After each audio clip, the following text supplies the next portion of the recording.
কাউকে বলে একটা ডাক্তার আনার ব্যবস্থা করতে হবে, খুব কষ্ট হচ্ছে। ডাক্তার তো ডাকবো, কিন্তু তার জন্য তো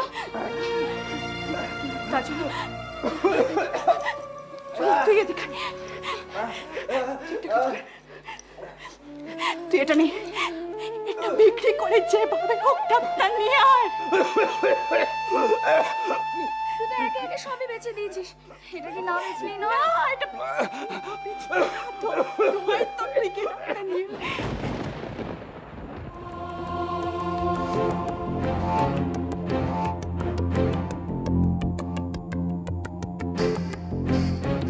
চন্দ্র, চন্দ্র, দেববাবু, এই টাকাটা ধরো। আমি এটা নিতে পারবো না দেববাবু। বলছি শোনো, সময় কিন্তু খুব কম, এটা রাখো। ধরো ধরো ধরো।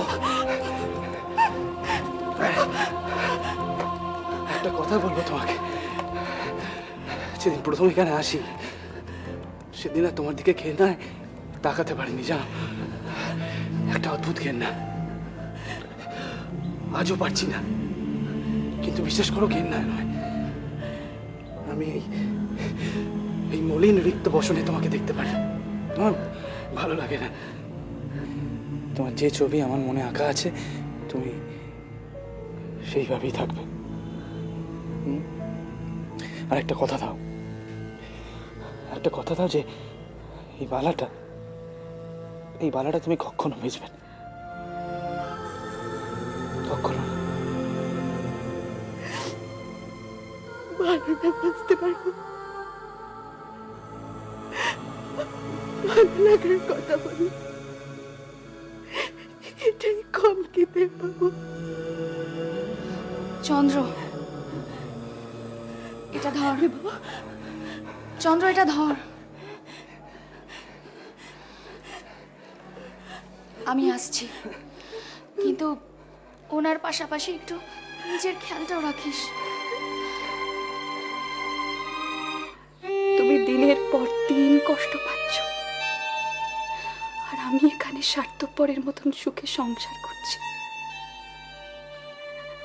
আমার ভুল, সব ভুল আমার। কিন্তু দেবদা, তুমি আমার কাছে একবার আসবে তো? তুমি তোমাকে কথা দিয়েছ, তুমি একবার আমার কাছে আসবে।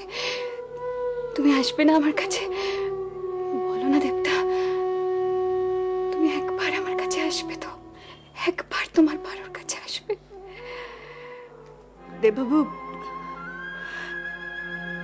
তুমি পারোর কাছে ফিরে যাও। সেই পথটা আজ বন্ধ, চন্দ্র। ও এখন পরস্ত্রী, আমি ওকে ধর্মচ্যুত করতে চাই না। তাহলে তোমার কি হবে? কি আর হবে? তুমি আছো তো, আমি ডাকলে তুমি আসবে না?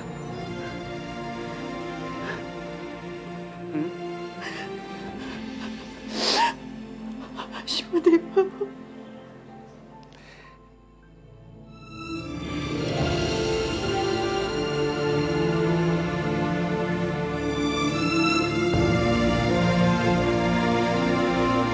দুঃখ আছে হয়তো, কিন্তু সেটা আমি নিজের সাথে অনবরত লড়াই করে সুখ দিয়ে আড়াল করে রেখেছি।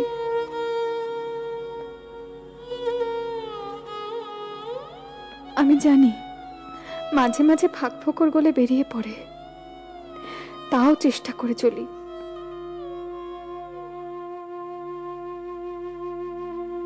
সে যে আমায় সুখী থাকতে বলেছে,